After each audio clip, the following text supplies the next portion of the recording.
Pioneer plaques. These are identical gold-plated plaques attached to the Pioneer 10 and 11 spacecraft. They each have a picture of the solar system, a picture of the spacecraft itself, and of course a pictorial representation of the hyperfine transition of neutral hydrogen. Ring a bell? No? Well, they also have pictures of a naked man and woman. Ah, yes. Now you remember. At the time, a lot of people objected to that image, saying it was nothing more than interstellar porn. Other people had a problem with the fact that it was the man who was raising his hand in greeting, presumably leaving the woman's hands free to make a nice batch of muffins for the aliens.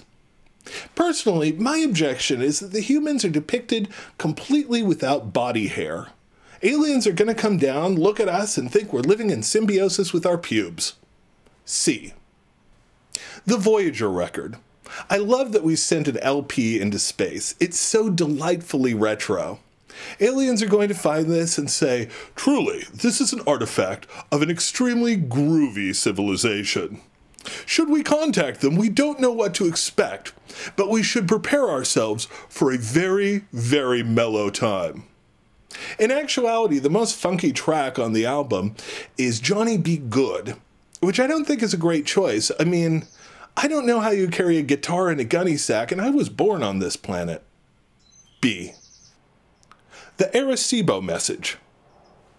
This is actually a short binary image projected into space. When properly decoded, it creates a black and white pixelated image that looks remarkably similar to an old Atari 2600 video game. From looking at it, it looks like you're supposed to maneuver your guy through the caverns, up the waterfall, get past the attacking aliens, and grab a delicious piece of cake, all while avoiding the evil letter M. I'd play that game. It should be noted here that the guy on this image is also naked, but it's okay because he's pixelated. We don't want aliens to know that we have genitals, but it's okay if they mistake us for a table lamp. A. The teenage message. This message was beamed into space in 2001. It starts with some radio transmission, Doppler tuning, boring thing, moves into a bunch of theremin music,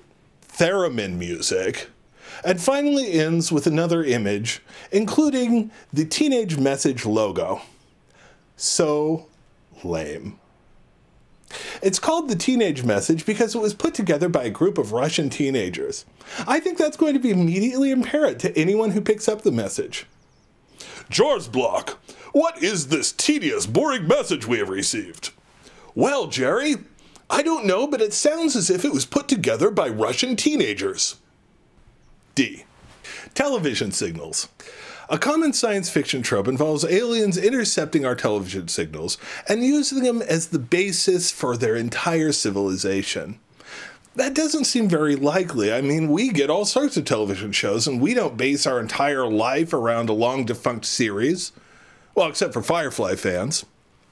It's also pretty egotistical. I mean, if an alien race can get our television signals, then they can get any television signal in the galaxy, and I hear Cygnus has some pretty awesome public access shows.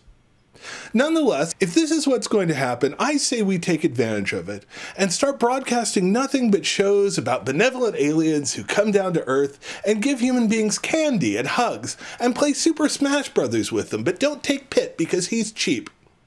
C-.